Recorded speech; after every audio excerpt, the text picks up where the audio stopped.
You're just trying to show that this is a very deep game, because Steam likes, like I said, gameplay, like right at the front. Here's a bunch of tools, go play in the sandbox, do whatever you want. And a lot of devs, they'll make their thumbnail and it looks terrible. It looks amateur. So, okay, before we, get into the journey of an indie and talk about a few pain points there, I want to understand from you, how is Steam doing right? Is there any learning on what kind of genres are doing great today? Like we're talking about 2025 specific. Yeah, today the genres that are doing well on Steam are, I kind of call them, some big meta genre. It's not like one type of game. They're typically games where it's kind of like a sandbox. I kind of see it as like if you've played a Sim City type of game where you have buildings and it's kind of an open thing where it's like, here's a challenge, build the population up to 10,000 people or whatever. And you place various buildings and optimize things and change numbers. And by doing that, you get up to that goal.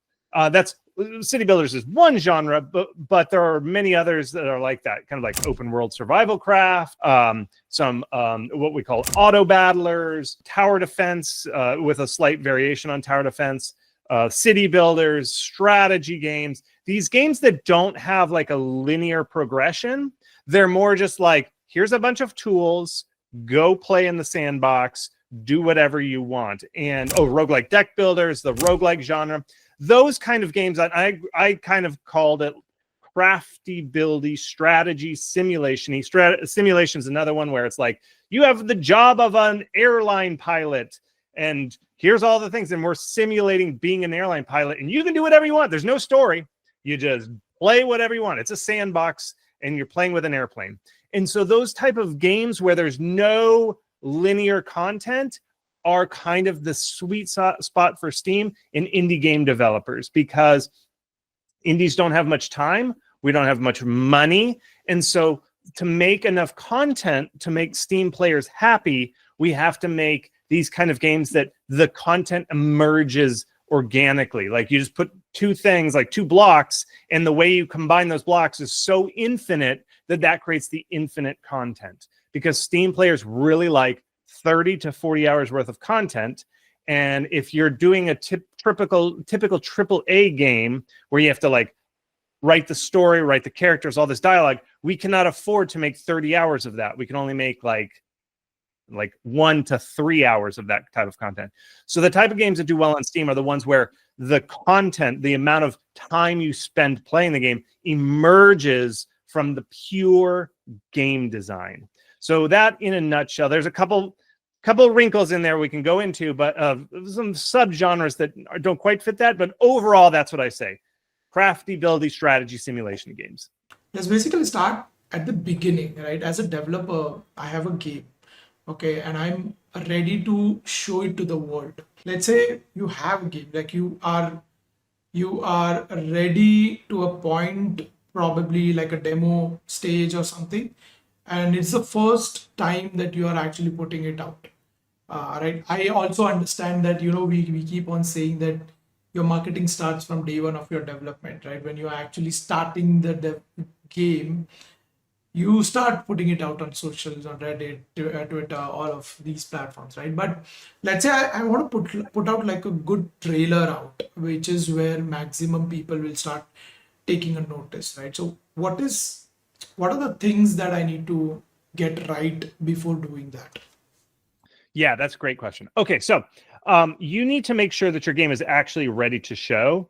Too many devs either wait too long or go too soon. And this is what I consider the minimum bar before you're ready to show, is your game has to have that final art style. It has to look like playable, like you can play the game. People are too smart nowadays. They know when it's like, oh, I've pre-rendered some CGI stuff, so it actually has to have gameplay.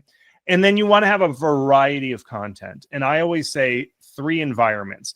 And it depends on the genre and everything, but every screenshot should look totally different. So what I mean is like 3 totally different environments. Like, I'm in the ice world, I'm in the lava world, and I'm in the grasslands. Or, if you're playing like a card game, a deck builder, like 3 totally different backgrounds, 3 totally different cards.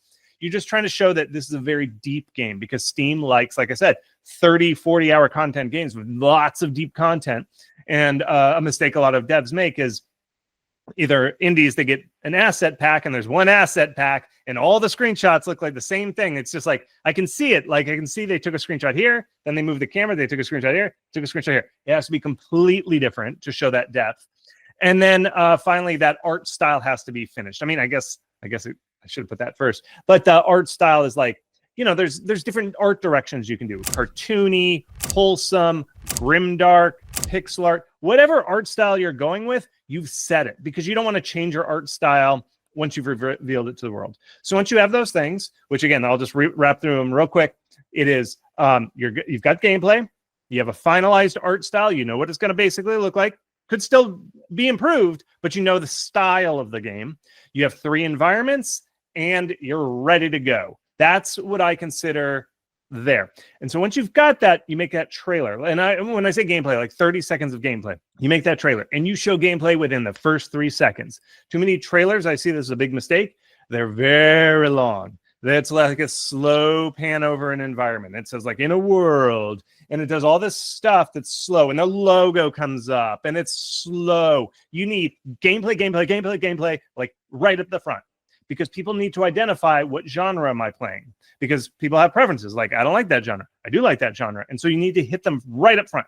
So from there, that is the very first thing, just making the trailer. And I can show you how to promote that trailer in a second, but I just want to stop here and if all that makes sense to you.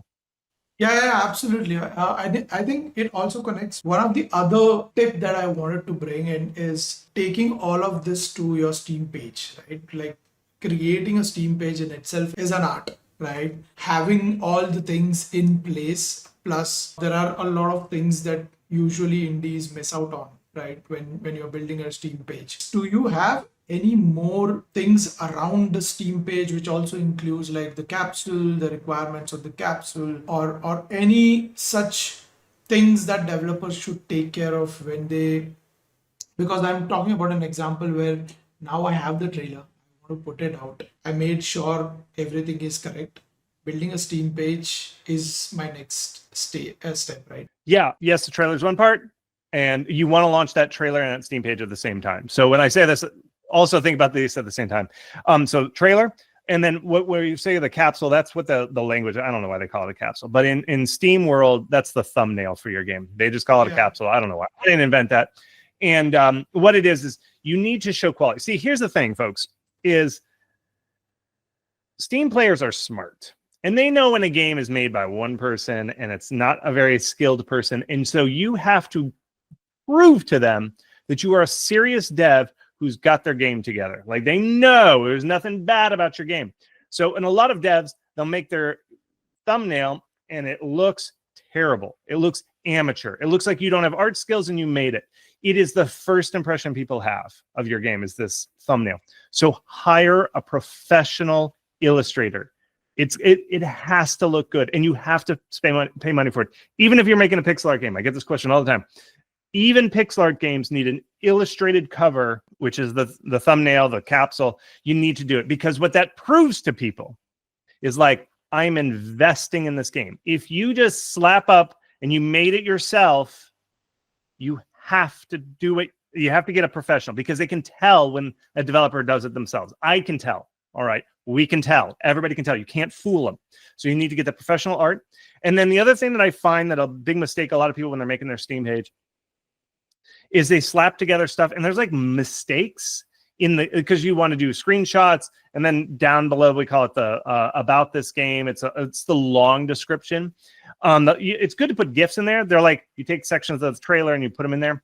I see a lot of devs, their GIFs are janky looking. In other words, the frame rate's really low, because to get a trailer to convert to a GIF, you lose a lot. So you got to cut that trailer down to just like a second into a GIF, because if the GIF is too big, your frame rate is really low. And you have to prove to everybody, I have a really good frame rate. I'm a good developer who can make a nice, like smooth 60 FPS minimum game. But if your GIF on that page is choppy looking, people assume, oh, this game's slow. It's not 60 FPS.